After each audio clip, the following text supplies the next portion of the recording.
Hello friends, in today's video, I'm gonna be walking through how to control ChatGPT using your voice. Open a browser and type here, voice control for ChatGPT. All you have to need, just open this first URL.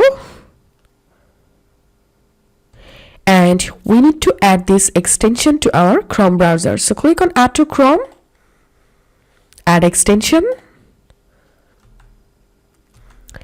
Once it's added, click on this puzzle icon and pin the extension here and go to your ChatGPT and make sure to reload.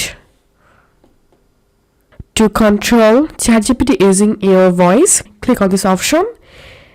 Hey, can you make a website?